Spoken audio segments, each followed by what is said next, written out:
Welcome to the Fantasy Draft Room. I am Trophy Chase. You can find me on Twitter at Trophy Chase TFDR. And as always, my main man Cody. Where can I find you? Yeah, you can find me at Twitter at Cody Smith TFDR as well. You can check us out on YouTube at the Fantasy Draft Room. Wherever you get podcasts, we're there at the Fantasy Draft Room as well. Tune in on both if you want to. We deserve some double listens and double likes and double comments, whatever you guys can give. So we appreciate it all.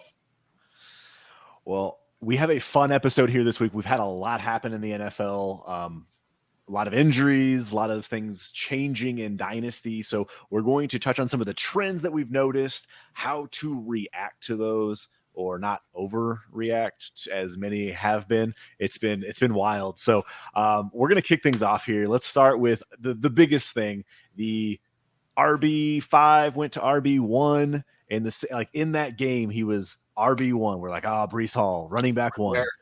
We're there. He climbed the mountain. He's made it. He's overtaken JT. And just like that, torn ACL. Gone. Dead. Who wants Breece Hall now? It's over. What are you doing with Breece Hall? What are we talking about here? It's a torn ACL, minor meniscus injury. From everyone that we've kind of talked to that's tapped in or is a physical therapist seems to think that it's obviously not as bad as a J.K. Dobbins injury because it's just the ACL and meniscus. Where are you at? What are you thinking? Yeah, it's really great that it's only, slight damage to the meniscus. We don't have a J.K. Dobbins type injury where we're seeing multi-ligament injuries because we've seen it with J.K. this year. They're hard to come back from, and even if you do come back, pretty increased risk of re-injury at that point as well. So luckily we don't have that, but we've talked about this process play. We've talked about this process play with Javonte, but now it's the RB1. So are you doing the same process play that you were doing with Javonte that you're now doing with what we thought is we saw him become the RB1 in that game in terms of most people's fantasy, dynasty rankings mind.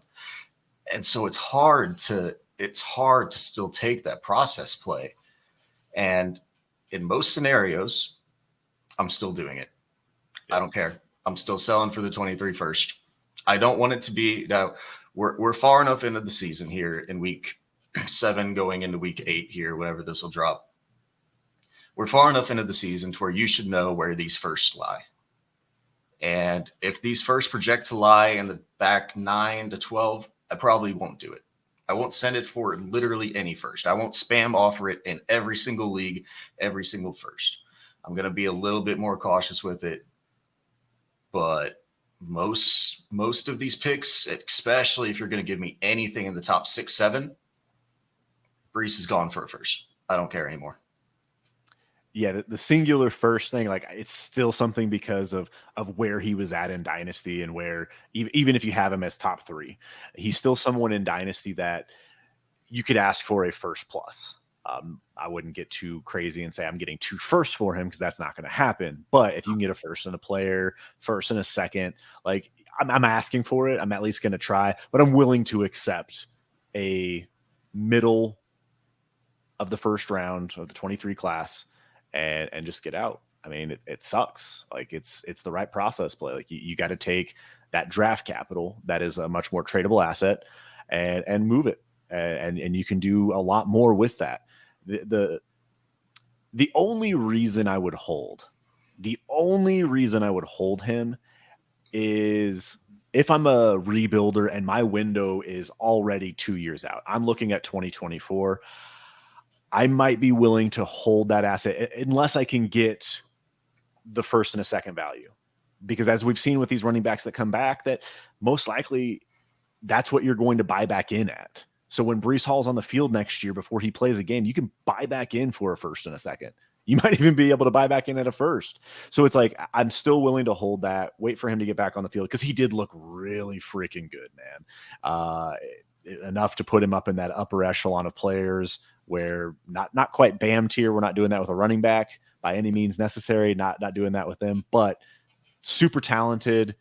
You can see the path to him getting back to a running back 1 or back in that top 5. But yeah, I think that's the only reason I would hold. Are you buying under any circumstance? Are you doing it all?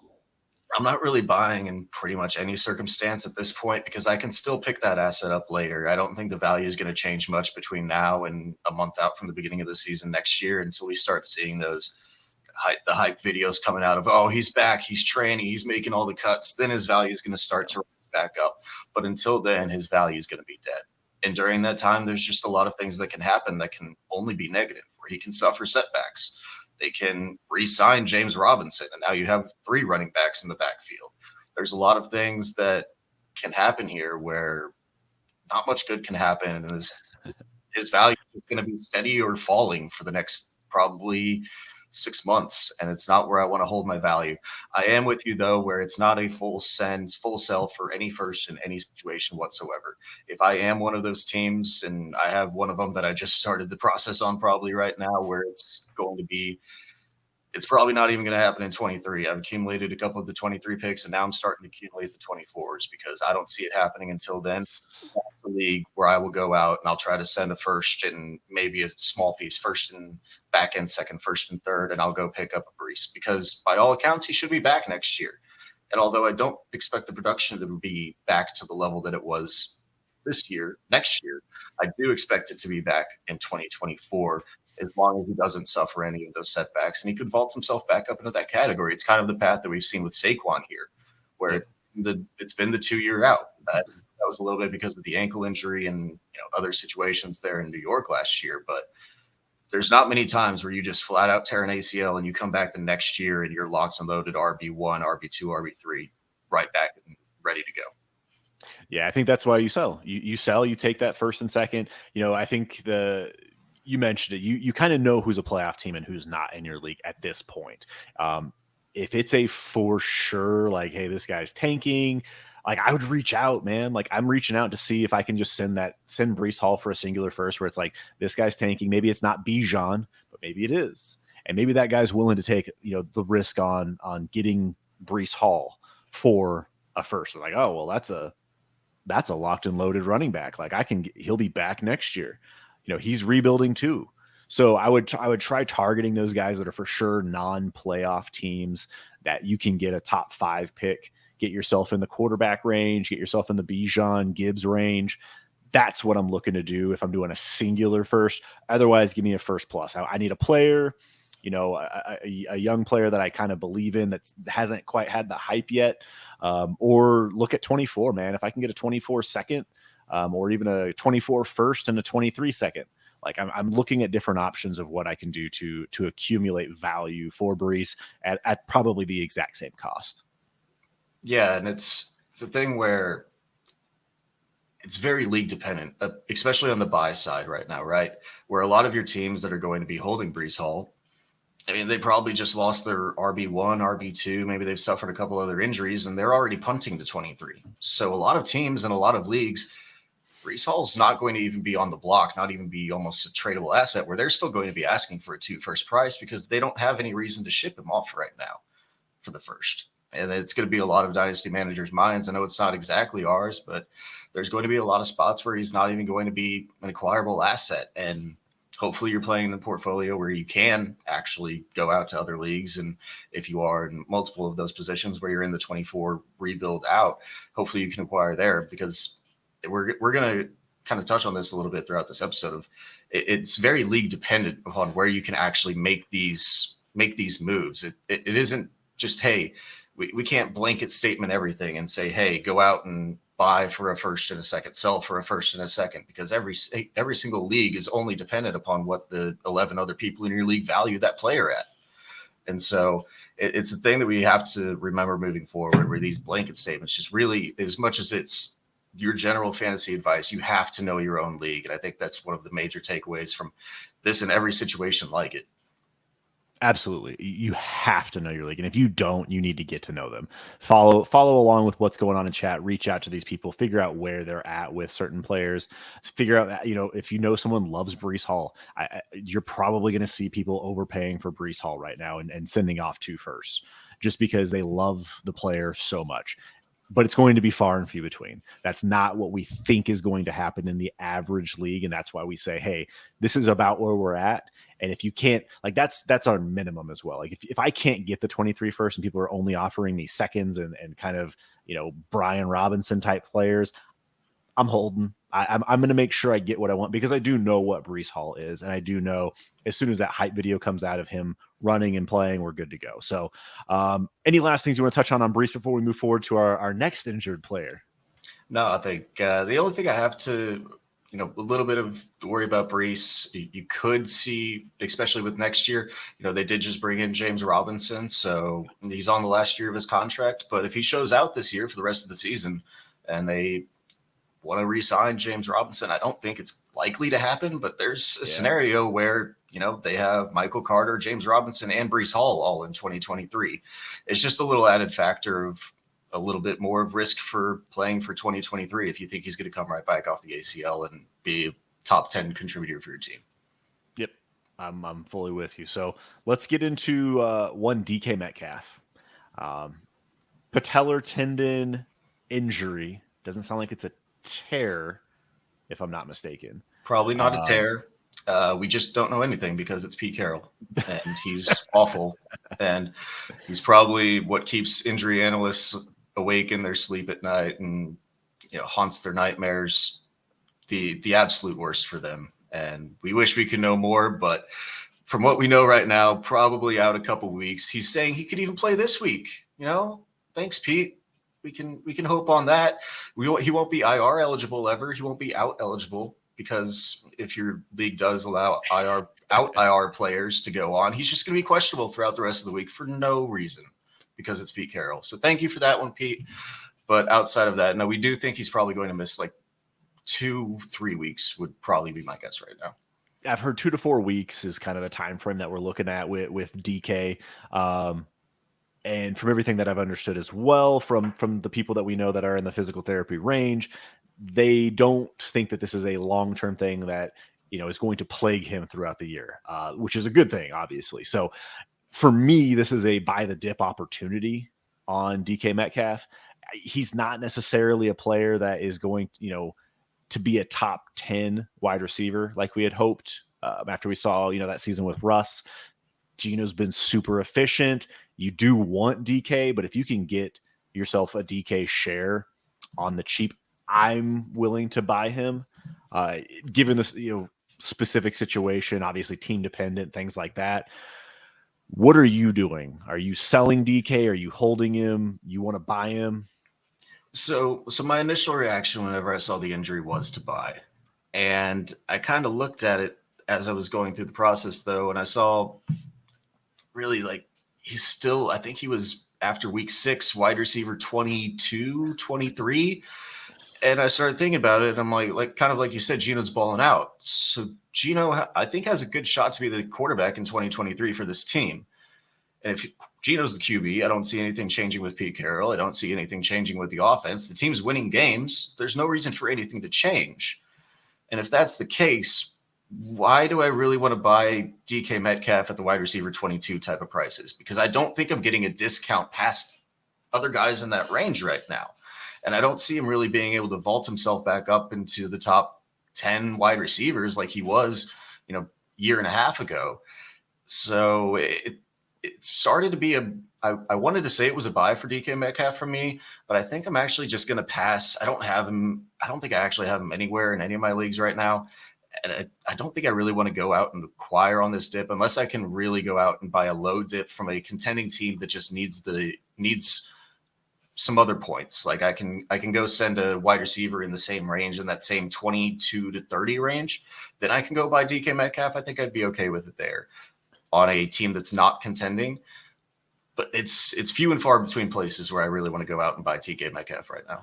Let me ask you this. So Christian Kirk in a second, would you do that for DK Metcalf? If I figured the second was back end, I probably would. Okay. Yeah. It's like that kind of trade that I'd be looking to do. Would you do a back end first? If you're a rebuilding team and you have multiple firsts and you're like, man, I can eat the loss for this year and hope for DK's value to increase in the future, would you send a back end first for DK Metcalf if that owner is willing to do it? I mean, that's an if. Again, it's if, but might not be able to do that, but Man, I think I'm spending the capital elsewhere. Like I Okay. don't see the upside from here and for 2023. And I think it's a flat asset, to be honest, right now, man. Yeah, not going to get an argument from me on that. I felt like when I looked at it, I'm like, okay, I would send it back in first for like, Devonta Smith. I'd send it back in first for a player like that. And it's like, why wouldn't I do that same thing for an injured DK Metcalf if he's out 4 weeks? Like, I feel like his value would go up. But you're right. Like, the player himself, like, I wouldn't be acquiring him to keep him long term. I think the play for me would be I'm going to get myself some DK Metcalf on the cheap. His value is going to go up in the offseason, whether it's hype, whatever the case may be, him being healthy. He's in a smash weeks towards the end of the season. And I can have some value in the offseason where I can either get a first and a second or use him as a player in another deal. But he might just be a perennial wide receiver too, that we're like, oh, if he only had a quarterback, oh, if he was only in a different system. And That's where I'm with you on. that's kind of my worry, is that I think Yeah. the value rise that we would see in the offseason, or that we're kind of, you might be thinking is going to rise through the offseason is because people are projecting a different quarterback to be there. And it's True. still going to be Geno. And as much as Geno's balling out, he's still only producing him as the wide receiver 22. So as long as Tyler Lockett's there, which he is going to be, as long as DK Metcalf's there, which he's going to be, and as long as Kenneth Walker's there, which he's going to be, I just don't see a way in which, I mean, his touchdown rate maybe goes up, but he's not even producing. He's had 2 touchdowns throughout the season. He put up one 149-yard game, and outside of that, 36 yards, 35 yards, 34 yards. It's gross, man. It's not great, but the offense is winning. So that's my only concern.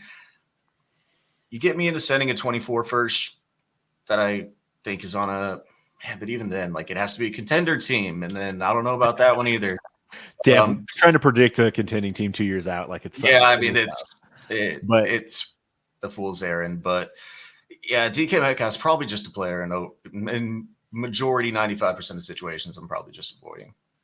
yeah, I think if I have him, I might be willing to hold unless I can get a good price or I can get a good player that I know is going to be on the field and getting me points. The problem is, like, if you want to sell DK, you're gonna have to wait for him to come back. You're gonna have to wait for him to play a game in 2 to 4 weeks. Hope that when he does come back, he is ready to roll, and then I'd be willing to sell him. And we're at that point in the season where you're waiting, let's say 4 weeks. You're right at the end of trade windows. You're right at the end of the season. You're hoping you're in the playoffs at that point. You can get some value to a team that is tanking. I think you can do that, but I'm not selling right now simply because I think his value is at a low. He will come back soon before that trade window closes. And I think that's when the value will get enough of a bump up that I'm not going to be selling for cheap necessarily on DK. So that's kind of where I'm at. But I totally see where you're coming from. Yeah, I'm with you there. I can understand the trade deadline. He's coming back right before it, probably in most of the leagues out there. So trying to flip for a little bit of a profit on that bump, or on that trade deadline bump, I can understand that one. Let's get into our next player here. Unfortunately, he's always injured. It's Mike Williams. I've been saying it all off season. I was going to be much higher on Mike Williams, except for the fact that every time he jumps up, he crashes into the ground with the force of 1,000 suns. And unfortunately, this time he didn't even do that. This one is almost more even fluke. He was actually, landing gracefully sometimes this season, which is weird for Mike Williams. But this time got his ankle caught up under a guy, high ankle sprain, going to be out at least 4 weeks with the IR designation already. We're hoping it's 4 weeks, could go into 6 weeks. And it's scary for Mike Williams. If you have him on any contender right now, are you trying to ship him off, trying to just get some points on your roster to replace him? What are you trying to do with Mike Williams? So Eric Vanek of America's Game, part of the Destination Devi team, said this is one of those injuries that's going to linger. Like he was immediately like, this is not something that you're going to come back from. I don't care if he comes back in, after 5 weeks, 8 weeks. Like, this is going to be an injury that plagues him for the rest of our fantasy season. Maybe he's going to be okay playoff time, but are the Chargers in the playoffs? Yeah, like, that doesn't matter for us. We do not care. So The problem is what are you doing? Like Mike Williams for me all off season, it was he played so well. He got his contract, and he's going to be like the Corey Davis, where Corey Davis played really well his last year in Tennessee, got his contract, went to the Jets, and then just fucking disappeared. Mike Williams still has some good games here and there, but like for the most part, it's not like he's been the wide receiver one that he was through 5-6 weeks last year. Like I wasn't in on him to begin with, and now with a high ankle sprain, like what are you selling him for? A second? Second, I think that's what you're selling for if you're going to sell him Oh, for just a draft pick. oh, and it pains you. Like if you're a Mike Williams owner, like it pains you to sit there and look at that and be like, oh yeah, I'm going to sell him. I'm going to sell for a single second, or I'm going to try and get a second and a third or something like that. Like he's out for. I'm going to say like fantasy production wise, he's not going to give you much for the rest of the year at all. Keenan Allen's coming back at the right time. I guess, yeah, sell, hold to the offseason, maybe hope for something then. Like if you need, like, and what are you going to buy with a second and a third? Right. It's a tough situation, man. And I just pulled him up. I mean, and the league I pulled him up, and he's wide receiver 9 on the year. Like, man was balling. Really? He had a fantastic last game, 9 targets, 7 receptions, 86 yards, and a touchdown before he got injured and taken off the field. I mean, man was balling. But more than I would have thought. I wouldn't have guessed him to be a top 12 wide receiver this year. I wasn't either. Like I didn't pull him up to look at him, but like, yeah, man, like I honestly just based on, I guess it makes sense. You know, Keenan Allen's been out. He's been the one there. Guy. Yeah. So I guess it does make sense. I mean, I guess he obviously he can do it when given the opportunity. Man, though, that like it hurt to sell him off on a contender right now. It would really hurt. But I think what my play would be if I had him on, I would hope that he's on most contenders rosters and in most leagues. And I think what I would do is if I don't need him to make the push, I'm not selling him. I'm just going to hold. And until I need to make the push, like if I need to secure a number 1 overall spot to get a bye, if I need to secure my 5th or 6th overall spot to make the playoffs, then I'm doing it. I'm not doing it pre-actively now. I just can't do it. If I'm able to make the sneak in, I'm just going to hold because it's just so much sunk cost compared to what he's been producing at. That's fair. Yeah, no, that's fair. I mean, and he is at that age range where people aren't going to want to pay up for him, and that's the problem. Injury history, all of those things come into play. So, yeah, I'm with you. I mean, awesome. Seeing those numbers, he has a few 100-yard games. Looks like he was playing well. But Keenan Allen coming back would also dip into that. Happened last year too. When Keenan did come back. Not that he's a bad player, but he's not a top 10 wide receiver. So, I guess I'm with you. I think you got to hold. If you absolutely need it, feel free to sell him.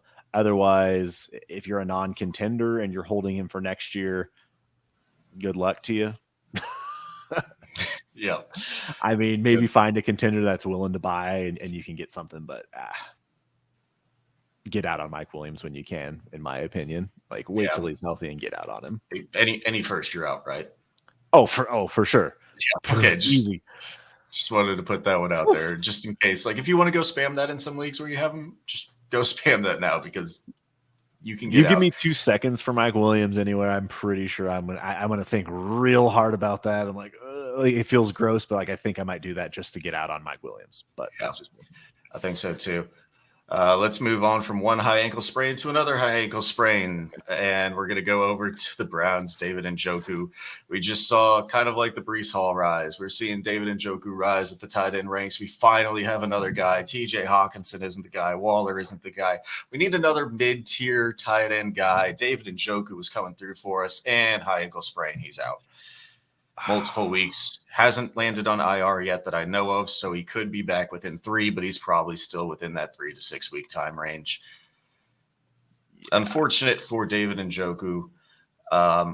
However, contrary to Mike Williams, I am buying David Njoku in just about every situation that I'm in. I feel like this is an insanely sneaky buy low opportunity because it is a high ankle sprain.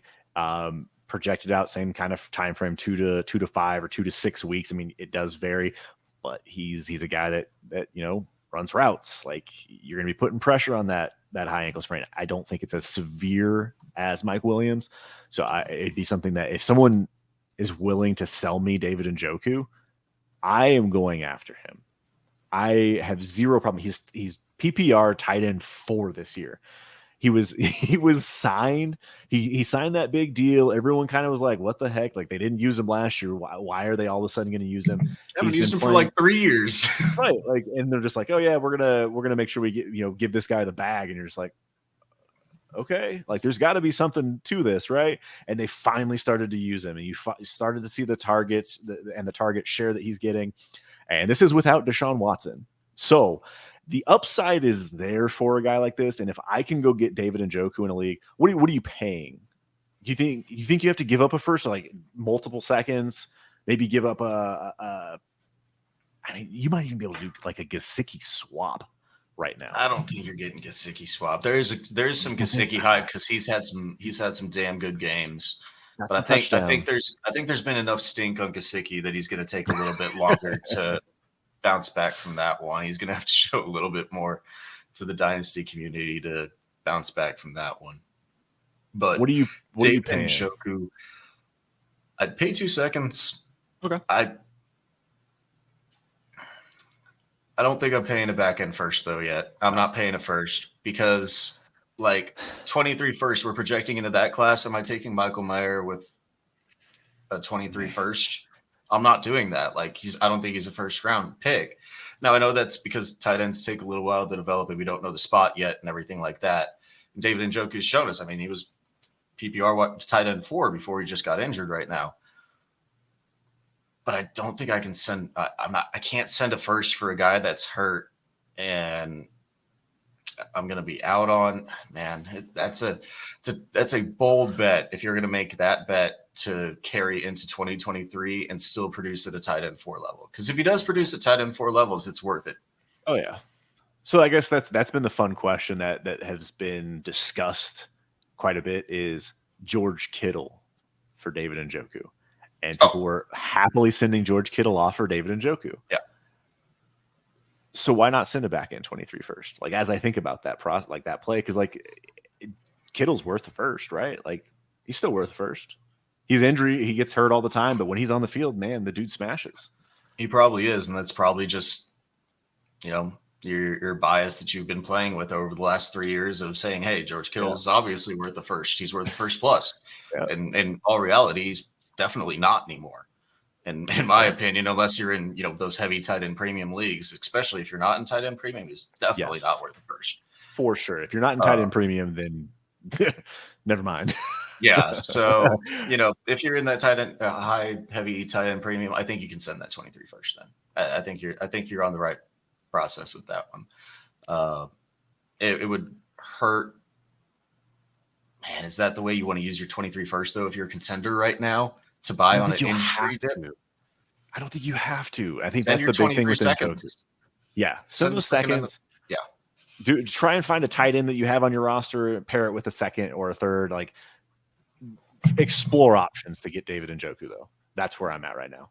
Yeah, definitely go for it because he's a buy low candidate right now. I think we're wrapped up with Njoku. Let's get to the only guy who was not injured in week 7. He was injured in week 6, but we haven't really gotten to talk about him yet. It's a Mr. Marquise Brown out of Arizona. Got hurt just in time for DeAndre Hopkins to come back from his suspension. And unfortunately, fractured his foot. Doesn't require surgery at this point, but he's still been placed on IR. He's out 4 to 6 weeks from the information that we have at this time. Yep. Chase, do you have Hollywood Brown in one of our main leagues? Yeah, what are you doing with Hollywood Brown? So as a contender, I am exploring trade options. I do feel like the breakout that we've seen from Hollywood this year was real. The whole thing with him in Baltimore was if he got the volume, what kind of wide receiver would he be? And I know he had 17 targets in one game, and I know all this was without D-Hop. However, he did all of this with, the number one corner on him. Like, DeAndre Hopkins is back. They can move Hollywood around in the formations. I am not worried at all about Hollywood long term. Long term. If I'm a contender this year and I have a chance to win, I do feel like there's going to be the dip in production when he comes back. It is a fracture. There's the risk of re-injury, so you might want to consider getting off of that. If it's a best ball, I'm not as concerned. But lineup leagues, if you have to start him, 6 weeks from what last week puts you around week 14 or week 13. 13. So week 13, which is right before a lot of people's playoffs. You then have a They're game or also two on a bye week 13, so you won't have him until the playoffs. Playoffs more then. than likely. And do you want to roll him out game one with confidence that everything is truly healthy and healed and he's ready to go? I don't think this is something that's going to plague him necessarily, as far as like a high ankle sprain, hamstring injuries, those types of things. But it does give me cause for concern. So if I am a contender, I'm happy to explore trading him, not selling him for cheap though. He is a 25, 26-year-old wide receiver who is showing what he can do with his old college quarterback. Like, I don't have any long-term concerns about him, so I'm not really willing to sell cheap. I would hold him, and if you have to sell him, I want like a first and a second value, man. I really do. Like, maybe that's being too much. Like a first and a third value. Let me say that. He's worth more than a singular first. Mid first, let's leave it at, and if you want to kind of put it there, and maybe I'm off base here. I only have one Hollywood share, so I don't want to sound too biased in that area, but I do think he's worth a bit more than just a singular first right now. And it's kind of the issue. It's kind of like, in my opinion, what you need to do on a contender side of things is kind of what we were described with Mike Williams, and what you kind of just described there is you're not selling short. Hold until you have to sell short. Yes. That's I think where I'm at. And the unfortunate thing for if you were trying to sell Hollywood and weren't able to yet, like you said, he wasn't doing it with D-Hop, but he was still commanding the cornerback. But D-Hop just came out there and produced week one with a dominant game. And people are going to look at that and say, nope, it's D-Hop. Like, this is D-Hop's offense. D-Hop's the one. And so I don't think you're going to get the value in most places. And I do feel like to play the other side of it is a lot of people already were out on Hollywood and they weren't too comfortable with what was going on. They're just like, oh, well, D-Hop wasn't there. He's injury prone. Oh, look, he got hurt. Here we are. If this is good old Hollywood Brown in full form. So you're going to battle that in your leagues. And I think that's going to hurt finding trade partners. But there are plenty of people out there that do like him. And I think if you find the right player, I don't see a reason why someone wouldn't want to buy into him long term, especially if they're rebuilding or looking at next year. Don't need the points. Get the points off your roster. Here's a talented player who can put up wide receiver one numbers on a given week. And I'm actually very excited to see both of them on the field at the same time, because this offense needs a boost. That defense is awful. And if you're telling me they have to throw the ball and it's going to be D-Hop and Hollywood, that's going to be a lot of fun. Like, for fantasy, at least. Who cares about the Cardinals being awful, but it's going to be a lot of fun for fantasy. Let me tell you that much. Yeah, hopefully Cliff can figure out how to call an offense for once in his life and not put Rondell Moore on the outside as a 5'7" wide receiver for an entire game. But besides the point, Hollywood's just one of those players that I think for what most people are going to want to be selling him for, you're not going to get it done. And for what most people are going to want to be buying him for, you're not going to get it done. So I think he's going to be an easier buy than he is a sell right now.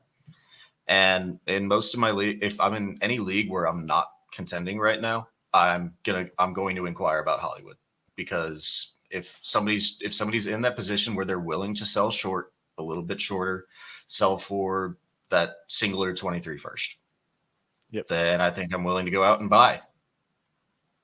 Absolutely. And I think that is something that I think you can get done, is sending out a back end first in your leagues, trying to see, hey, here's the capital. This is something that you're going to need to do. You know, you need the points to make the playoffs, make that run, make that push. Go find something. I will say, if you are selling and you can't get what you want just for Hollywood, packaging is what I would try to do. Giving Hollywood in a second, Hollywood in a first, and try to get yourself into another tier. And I think that will entice people, because people will be excited about that potential of Hollywood, even though there is risk and they get a first and they get a pick.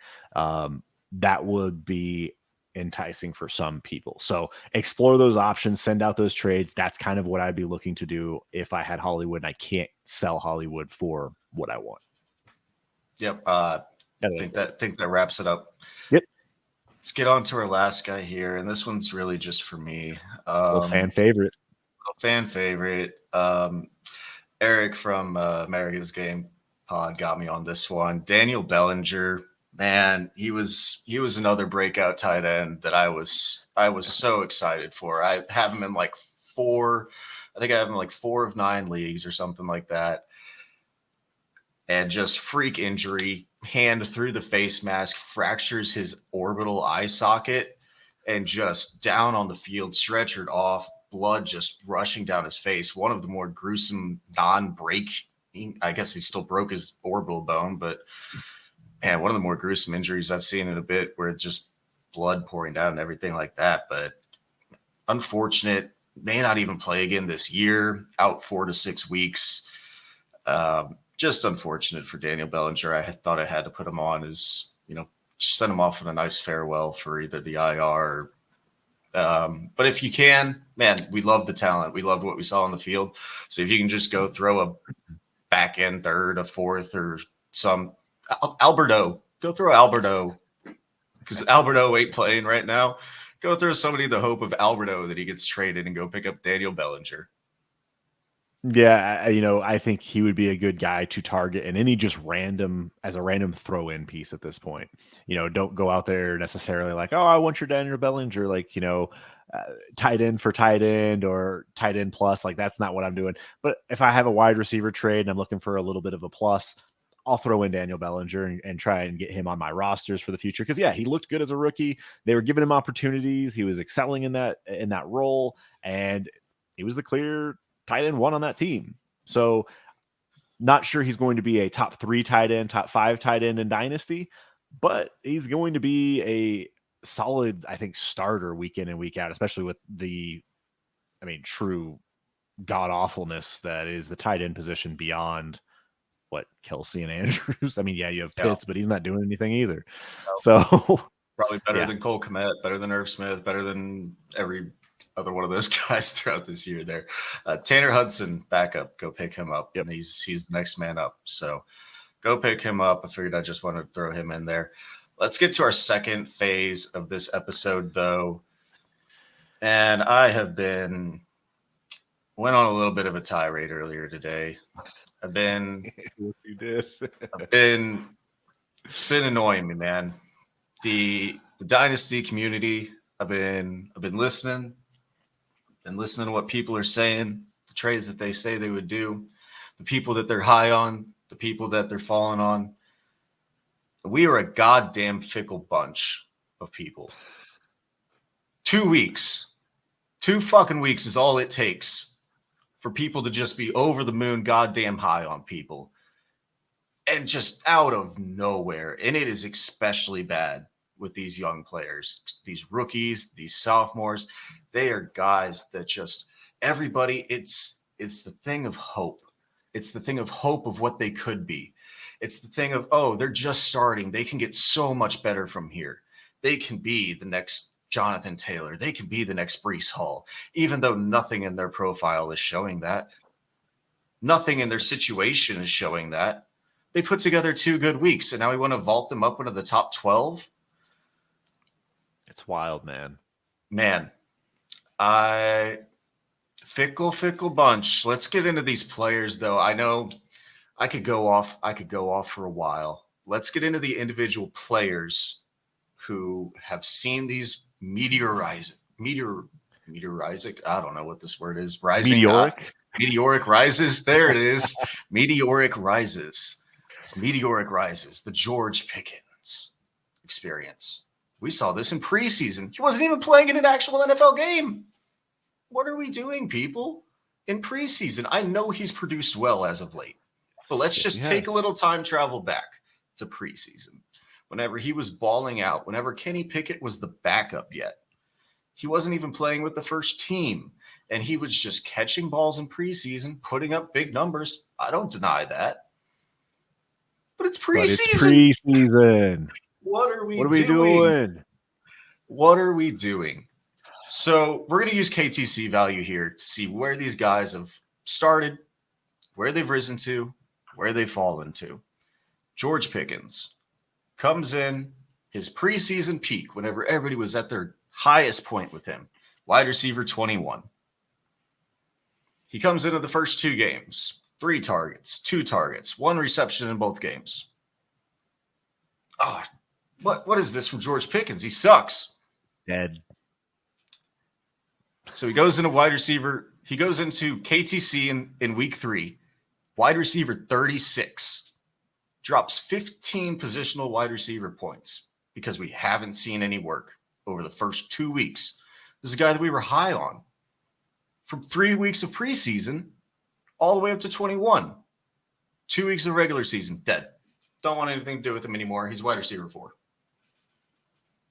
Yeah. I'll let you talk now, I guess. We always talking about, you're fine, man. Like we always talk about being prisoner of the moment, and like that's one of my biggest things. Is like we get so caught up in what have you done for me lately? What is going on right now? And that's fine. Like it is okay that happens, right? Like we get that we see something special, or we see a great game, we see a great few weeks, and we get really excited about something. Like that's fine. However, it is how do you use that knowledge to benefit us? Because we know that, obviously I do want to jump into the second part of George Pickens real quick here, because he was a guy that if you had him in the preseason, you were selling him for 23 firsts in the preseason. And then all of a sudden those 2 bad weeks happened, and it's like, oh, well, maybe he's not what we thought. Yeah, we have Claypool and Deontay, and we got there's so many mouths to feed. It's just not going to be his. Yeah, terrible. Like, not going to work out for him. Down to wide receiver 36. But all of a sudden, we have round 2 of George Pickens. I just want to jump into it now real quick here. Go for it. So after he was wide receiver 36, week 4, he posts the 6 catches, 102 yards, no touchdowns. And he enters week 5 as wide receiver 19. Entering week 5, went all the way up to wide receiver 19, and now he's wide receiver 17. There has been a few weeks of production. He's got Kenny Pickett, but we're back in on Pickens being wide receiver 17. 1 week. 1 week after his 3 bad weeks, posts a 100-yard game, and he's higher than he's ever been again. I mean, I just don't understand it. And I get, again, we're not sitting here saying that George Pickens is bad, or that any of these players we're going to talk about are bad or busts or anything like that. It is the fact that we're overreacting to something that is happening, and it is okay to react. But when people are overreacting and giving guys bumps like this all the way up into, the top half of wide receiver 2 range, when we've seen 5 games from him, yeah, there's reasons to be excited, but there's also the realistic possibility. Like, yes, Claypool getting traded is a possibility coming up. If that happens, could things open up for George Pickens? Sure. But if it doesn't, he's going to have a lot of competition going forward. Consistency is going to be a challenge for him. So I am using this information to sell George Pickens. Still hasn't changed. It hasn't changed. Like, when people get uber high on a player, and we'll dive into some other ones here that are crazy high, you sell based on what you're seeing. And I know it's hard to do as the owner, because you're like, oh, well, if he does it for another 3 weeks, then he's up here. Yeah. but how high can he really go right now? So I George Pickens is one I'm still on the boat. If I can sell for a 23 first, give me a borderline playoff team, 23 first, I'm out. If a And rebuilder wants him and is willing to give me like a back end first and a player, like I'm exploring all options, but I want a first for sure if I'm selling George Pickens. Yep. And just before we get off George Pickens, the Claypool trade and leaving argument has been thrown around everywhere. It's not like they're not going to replace him.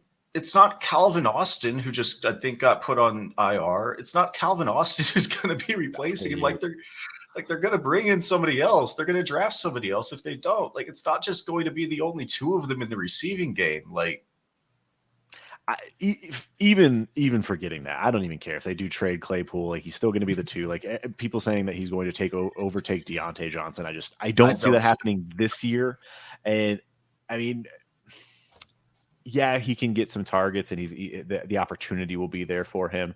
Can that offense feed to wide receivers? We'll see next year. There's going to be a lot of time for that to happen.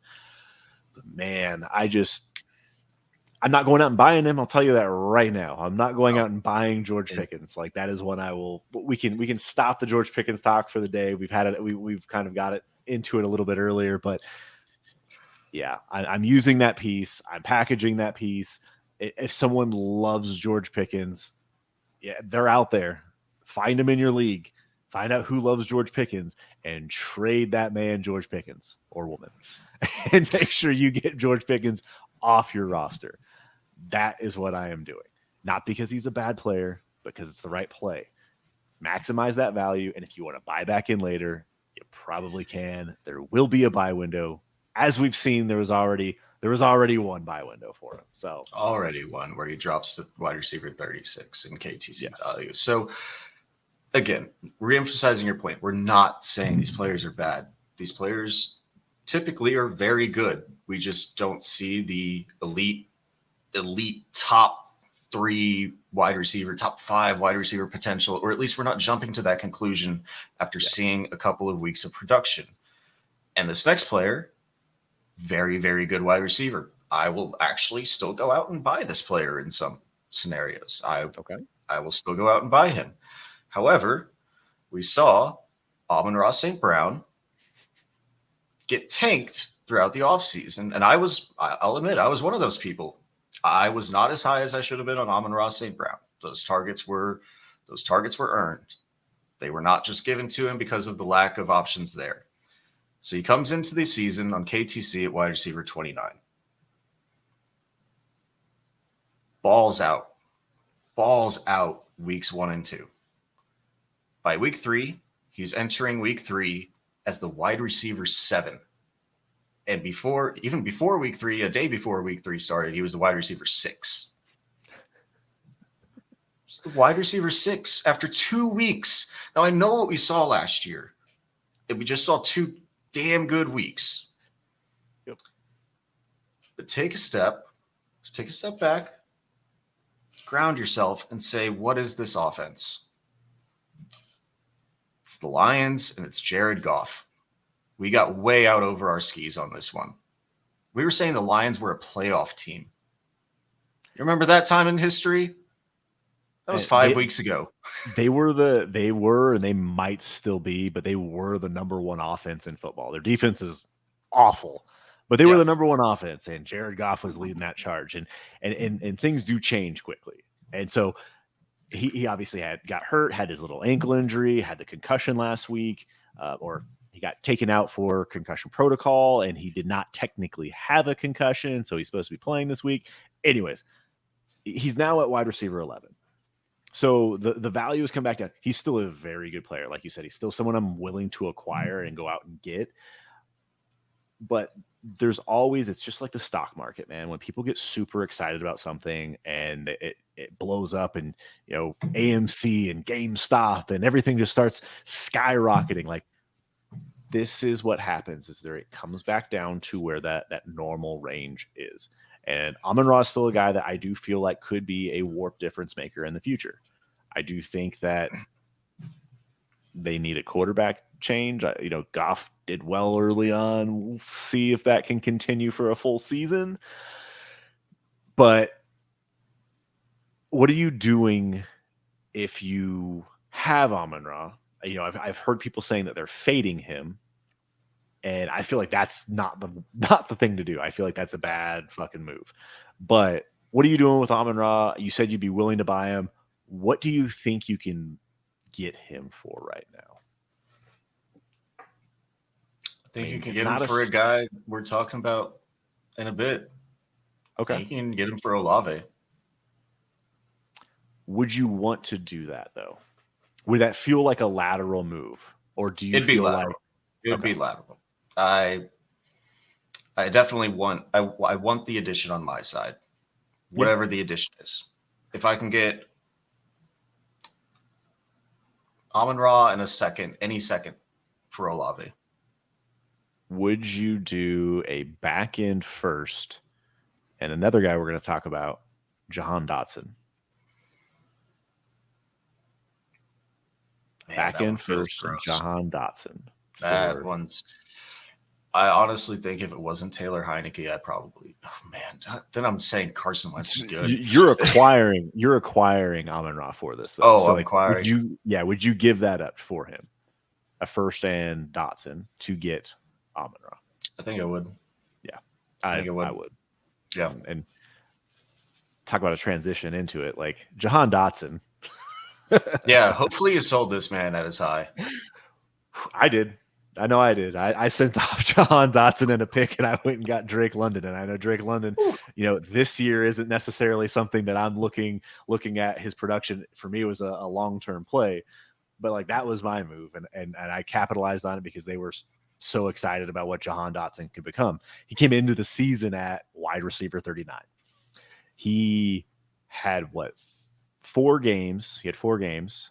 And he had 4 touchdowns in those 4 games. He had a single touchdown, 2 touchdowns, blanked in 1, and then a touchdown. So he had 4 touchdowns, 4 games, got all the way up to wide receiver 21.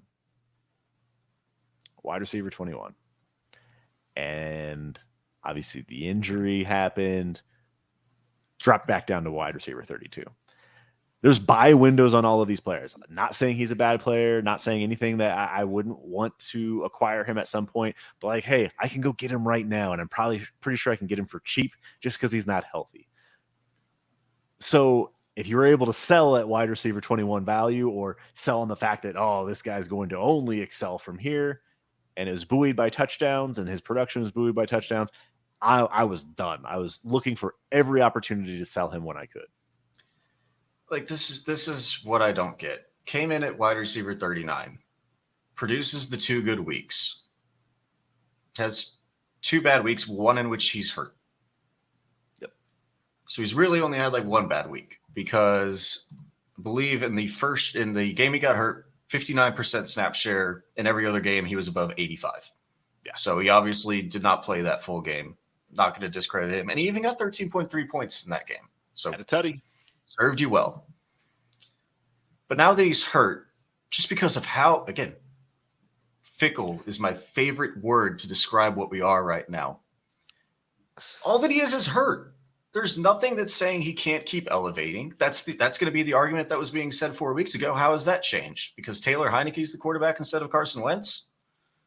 But now he's all the way back down to wide receiver 32 just because we haven't seen him?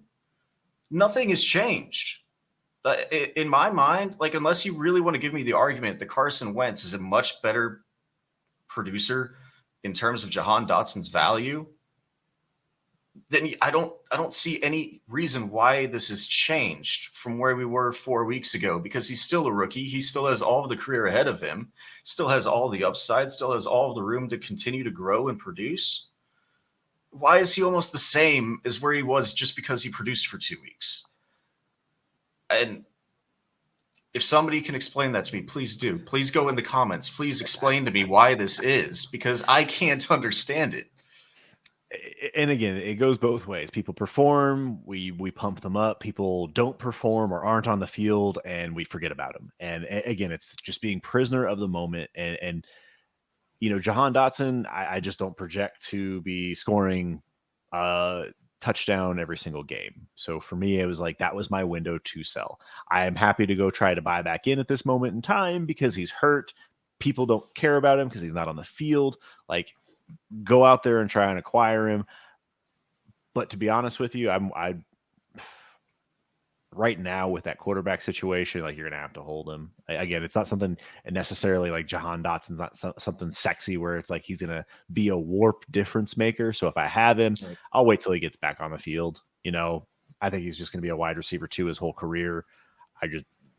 That is a best case scenario for Dotson for me. But here's almost my play. Like, can I risk a mid-second? Like, do you think you can buy Jahan Dotson for a mid-second right now? After we've seen what Alec Pierce has done. Now they have the quarterback change as well. Yeah. But a mid-23 second, like, I mean, I think that's where it gets me. Is like, would you rather Josh Downs or Jahan Dotson? Would you rather, Zach Charbonnet? Like the guys in that range for a mid-second. See, but I'm not even thinking that far out, because if he comes back and he puts together 2 more good games, then he's back up to a first. I can turn a mid-second into a first over 2 weeks. That is true. Yeah, I do feel like if you want to try and do the value flip, that would be a guy to do it with. And just because it could come back up or should come back up when he's back on the field. Washington offense or Washington as a team is bad, so they'll be throwing. So yeah, I'm with that. Any last things you want to touch on with Dotson? Games against Indianapolis and Minnesota coming up. I think I'm buying Jahan Dotson. Okay. All right. I think I can get 2 good games for that. So, yeah, let's move into our next guy. Another guy everyone was buying was Garrett Wilson. Man, outside of Pickens, the biggest buy-in I've seen over this first 7 weeks of the season. Yeah, it was one of those things where he had 10 receptions, 100 yards with 2 touchdowns, and everyone was thinking that he was better than Drake, the best wide receiver in the class. Like, he did that with Joe Flacco. You can't wait to see him do that with Zach Wilson on a consistent basis. And then Zach Wilson comes back. Oh, and you can wait to see him do that with Zach Wilson. Oh, you wanted to wait. Give me Flacco, right? Give me Flacco for my fantasy producing wide receivers, because Zach Wilson ain't throwing the ball. I mean, in that week 2 was when we saw Garrett Wilson's value explode. 14 targets. Whew. And I don't know it off the top of my head, but since Zach Wilson came back, there's probably multiple games in which there haven't been 14 targets to wide receivers alone. I mean, I don't think it's been that bad, but like, let me just tell you this: Zach Wilson and Garrett Wilson don't have that connection that Flacco had, because it's been 6 targets, 4 targets, 5 targets, 5 targets since his return. It hasn't been good. I mean, if you've started him since he broke out. If you've started him since then, you have been getting demolished. Like, you're taking an L in whatever spot you start him in. And I think that's the joke, is like, breakout. Like, obviously super talented player. Again, can't stress that enough, that we're not shitting on Garrett Wilson saying that this dude is garbage. The situation sucks. Like, the situation just sucks.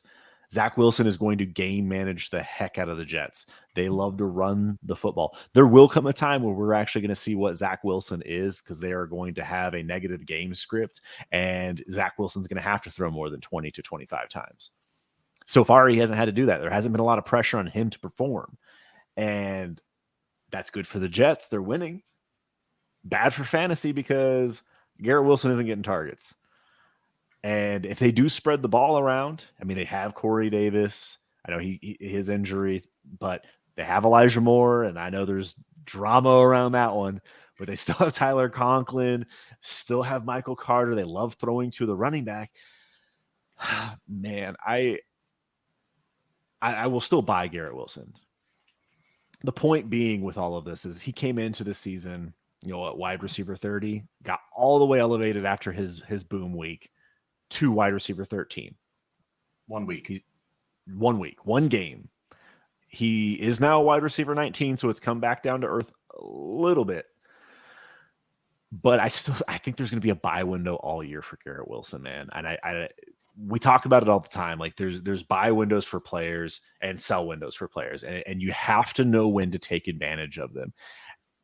I feel like now would be a good start for that buy window on Garrett Wilson, just because he's not doing anything for people's teams.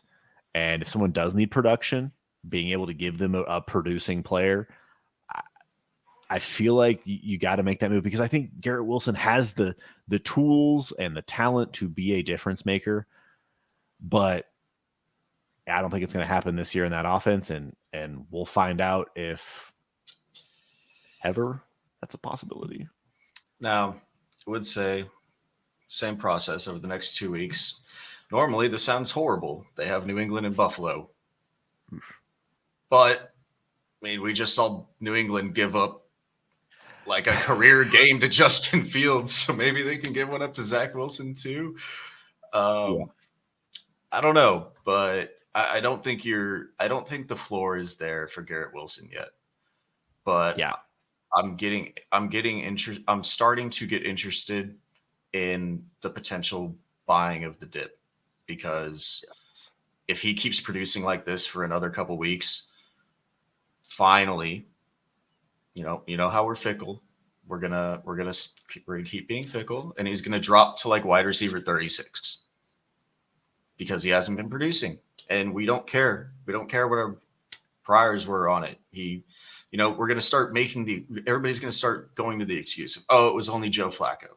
Zach Wilson can't be the production. It's all of the arguments that we just used to lay out why he hasn't kept up the same production level.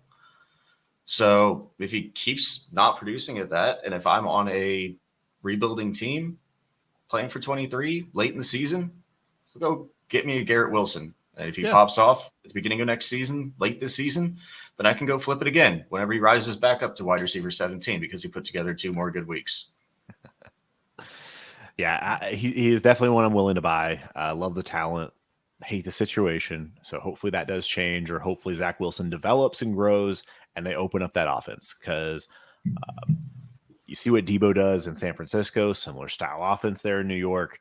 And not saying that Garrett Wilson's going to be Debo in the running game, but Debo did have 1,300 receiving yards last year. Like, if Garrett Wilson can be the Debo wide receiver in that offense, that's something you want on your team. So, speaking of another guy people want on their team, another Ohio State wide receiver, and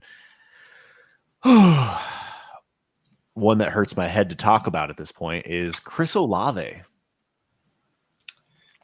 20 hours of discussion this week wasn't enough for you? Man, my brain hurts. Like, it feels like it was melted on Olave talk. And again, talented player. He's the hands down best producing wide receiver right now from this class. He is the new sexy wide receiver name. He's the one now. Yep. He strung it together. And outside of the 1 week where he went out with the concussion and missed the game from the concussion, he's produced well. Like, I'm not gonna fault him for that. He's put together either over 70 yards or a touchdown in 5 of the 6 games he's played so far this year. It's a damn good rookie year. Damn good. And the argument for him is, and him being able to keep this up. So he came into the season, just so everyone kind of knows, wide receiver 17. So that he started high, right? Came into week 2. He had 2 what you'd kind of call average games. I mean, he had only 3 targets in the first game. Second game, he did get 13 targets, but only had 5 receptions. So while it was a good game, I think he had 80 yards, like a good stat line, still dropped a little bit in value all the way down to wide receiver 27. And since then, he has, tore it up. Had 147 yards. Rocket ship. 67 and 54 with a touchdown, and then this past week, after the coming back from the concussion, he had 14 targets, 7 receptions, and 106 yards, and he's playing very, very well. The argument for him is the fact that he has an insanely high average depth of target. In fact, he leads the league in average depth of target last time I checked. So he's getting these deep balls. He doesn't need to have a high volume. He can get 6 targets, 6 receptions, and he's going to end up pretty dang close to 100 yards, or he can go over the century mark. So that's the argument for him, and it's going to be a similar argument against him as Amon-Ra St. Brown last year. Is there's no one else on the freaking football field. Oh, no one else. When Rashid Shaheed is catching multiple touchdowns in the last couple of games, who is a name I have never heard of once in my life, he's the one catching touchdowns now for this offense. Like, we thought Traquan Smith and Marquez Callaway were rough to watch last year. Olave's a damn good wide receiver, and he is taking full advantage of this opportunity. But there's still 2 good wide receivers coming back in Michael Thomas and not Tyler Boyd, Jarvis Landry. Those 2 are the same player in my mind all the time. Just older Tyler Boyd. But what's going to happen when they come back? What's going to happen if they come back and now Chris Olave produces 3 weeks in a row, where he's 6 targets, 4 receptions, 45 yards. And he does that stat line for a couple of weeks. Wide receiver 7 is out the window. He's crashing back down to wide receiver 15. And that's the fear. That's the worry. And I know there were a couple games that obviously Michael Thomas was healthy, and so was Jarvis Landry. I understand that. And you're going to say, oh, well, he still commanded this target share, and it's still, or he still commanded these targets. And, I think the bigger thing for me is it's still what I projected him to be. And he's playing, like, to me, this is his ceiling. This is what we thought Chris Olave would be if everything clicked in his, career-wise. Like, I don't think with Chris Olave, we talk about player development, that there's going to be some massive development in his skill set where all of a sudden he is a legit wide receiver 1 year in and year out. I still project him as a very good wide receiver 2. And again, nothing wrong with that. I can't stress that enough. There's nothing wrong with that. But when a guy that I have personally, put at a non-alpha build, and I feel like would just project as a high-end or, a high-end wide receiver 2 best case scenario, is valued at wide receiver 7 in Dynasty, I am selling that asset. Because 1, how much higher can it possibly go? And 2, can't you just trade down and get a player that is producing similar or is going to produce, that wide receiver 2 range and get a pick? Or on the flip side, try to trade up. Like, if someone else is valuing Chris Olave as a wide receiver 7, like, why not try to go get yourself CeeDee Lamb? Why not try and trade up and get yourself someone that is in that top 3? Like, I was saying, try and go get, Jefferson or Chase. And it may be a little bit tougher to get those guys because they're just in that elite tier. But if someone believes in a man, like, I think I'd throw Chris Olave a first and a second at one of those guys and see if I can get that done. Like, it sounds like, because I just don't project Olave to stay here. So if I can get rid of a wide receiver 2, a first and a second, and get that job done, I'm doing it. You can call it a 2 firsts, 2 seconds really easily. And some people who are in tear down mode will take that for their Justin Jefferson, Jamar Chase right now. Yep. And so if you can get it done, I sent it out. Wasn't able to get it done in my leagues, but y'all don't play in my leagues. Y'all play in your own leagues. Go send it out in yours.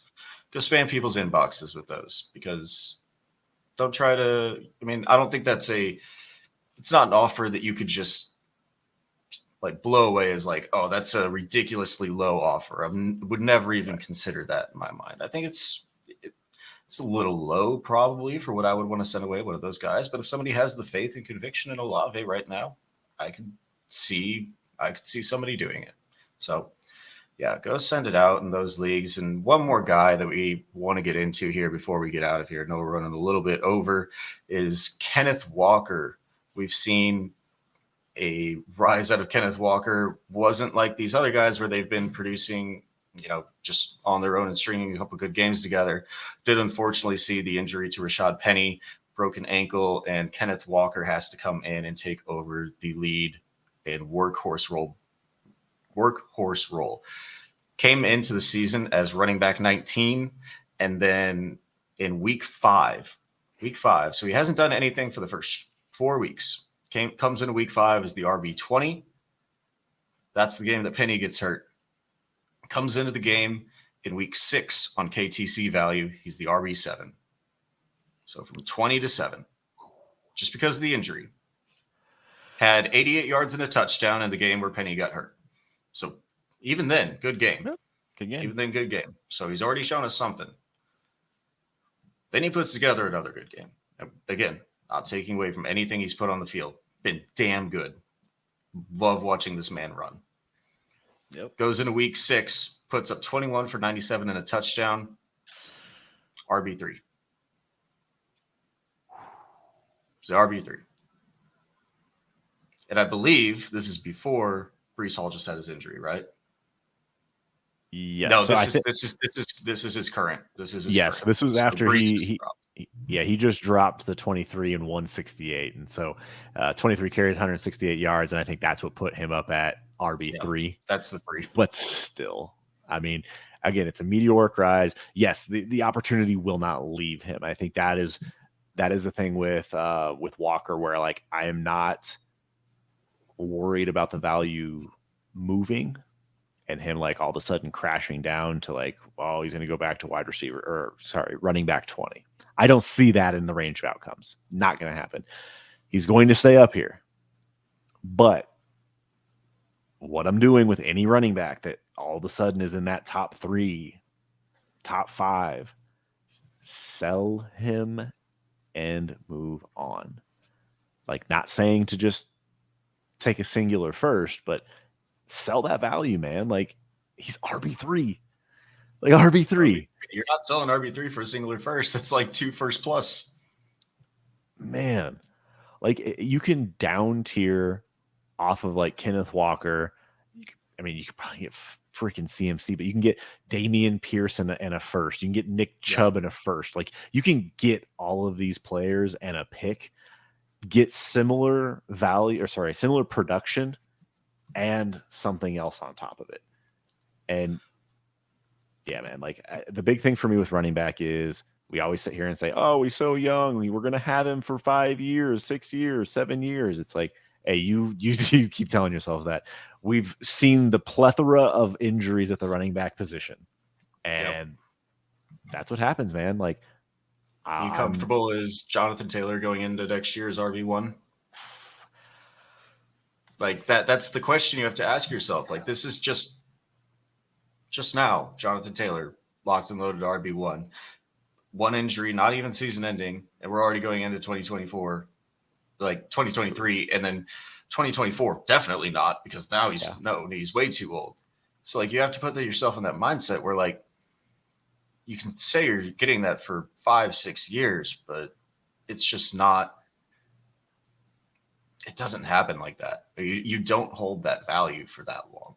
Especially with the running back position, it is one of those positions that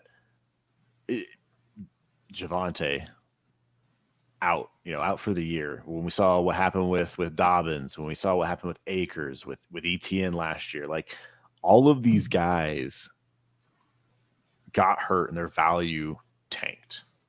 Even Saquon's value tanked. Like, people coming into this year were so out on Saquon, and here he is back in full form. It takes time for those things to happen, but the point being is like these injuries happen and it takes 2 years to get back sometimes. And so if I can take Kenneth Walker and get out, I'm done. Like Travis Etienne, like he had 14 carries this past weekend. Yes, he did. He was very efficient with those carries. He's all the way up to what, running back 5 right now? What? Fickle bunch. I'm All selling I can that, say. man. I'm selling Sell that. it. Sell I'm it. Get selling it. in, get another running back in the producing 8 to 12 range and pick up value. Just pick up capital. It's just so easy right now to get all of these guys. That I think that's I know I'm more passionate about this and more angry about this than I probably should be, but just pick these guys up, down tier it even slightly because people are over the moon hyped about them. And you can just pick up free seconds, free thirds, and they're the Yes. same guy. Yes. And I think that's like the overrated thing in Dynasty is we get so hung up on who is producing for us right now. Who is that guy that like we think is young and is going to be the next Jonathan Taylor, the next RB1, or the next, Justin Jefferson? And it's like those guys are unicorns, man. Like Jonathan Taylor's a little different. But like, Jets is a unicorn. Running backs are going to be a dime a dozen. Like we talk about it all the time. There's that 60% running back 1 turnover year in and year out. So if I can still get a running back 1 production and get a first and get more picks, like I'm doing it 10 out of 10 times, because if something does happen, I have capital to improve my team, or I can accumulate a bunch of capital and still improve my team and still have a young or just still have a talented fantasy juggernaut. Man, I just want to lay out like the perfect storm scenario. This obviously isn't going to happen. But going into the offseason, you take George Pickens hype. Preseason, flip it into Amon-Ra. Gain capital. You take Amon-Ra. You see his 2 weeks. Like, hey, probably not sustainable what he's doing right now. Let me go flip it into another young wide receiver. Let me go flip it into Garrett Wilson. Oh, wow, Garrett Wilson's the next big thing. Pick up more capital. Take Garrett Wilson. Flip it into Chris Olave. Now, Chris Olave's the next big thing. Like, I can pick up probably 4 seconds in the span of 7 weeks if I made that play. Now, I know that that's perfect storm. We can't see the future. We can't go back like that. But, man, that's the type of stuff that's able to be done out there. If you're able to, even if you pick up just 2 of those. And the trade window aspect of this all is when these guys are sky high like this, you have to take advantage of the value. They will not be there forever. It is not like they are just like, oh, well, look at that. Kenneth Walker, RB3, like he's going to stay there forever. Olave, wide receiver 7. It's because they're playing well, right? Like perfect world, they never stop producing for you, right? They never have a down week. They Cooper Cup it all year long. Like those types of things just don't happen all the time. You will have buy windows again. You have to stop looking at these players and saying, hey, this is the next cornerstone piece of my dynasty team. I'm never selling this guy. If that is how you dynasty, you are going to find yourself between a rock and a hard place sooner than you realize. And that's it. It's the hit rate with these guys. Like, we just listed off 5 guys. Not all of them are going to turn into Justin Jefferson, CeeDee Lamb, Jamar Chase. They're not going to. Yep. Probably three of the 5 of them are going to turn into not as bad, but close to like Elijah Moore by next year. Like, they're going to turn into 3 of them can be Rashad Bateman. I'm not excited to own Rashad Bateman all that much right now. Like, man, it's just a bunch of guys that stay in the same range. And if you can just flip through it, you have such an immense opportunity to gain capital. Does anyone even know who Treylon Burks is anymore? No. Like that's the thing is like it's just there's windows for these players to buy and to sell. And I feel like we too often get caught in the moment of not realizing that this is a sell window where we can maximize the player value we have And if you want to buy back in later, you can, and you can still make a profit off of it. It may not be the same league, but like the bottom line is you will have opportunities to buy back into these players. Yeah, that's just where it is. That's all it is. Was very excited to talk through this one because I've been on this one for a while. This has been close and dear to my heart. Glad that you were here with me through this one. Talk through it. I think hopefully some people can take away. If you have the other opinion, like please let me know because I'm struggling with it internally. So I really love this topic right now. I think this is one of like my most I'm trying to implement this in every one of my leagues right now. This is what I'm trying to do. So yeah, before this, I can't even remember that we were talking about all these guys that were hurt in these trades and pivots at this point anymore. So man, I know we ran a bit over on this one compared to what we normally do. And Chase, wrap us out here. Well, I want to thank you all again for joining us here. Please like, subscribe, find us on Twitter, add us, let us know what questions you have, what topics you want us to be doing podcasts on or YouTube videos on, because we are here for you to help you win your Dynasty leagues. Thank you again for joining us here in the Fantasy Draft Room.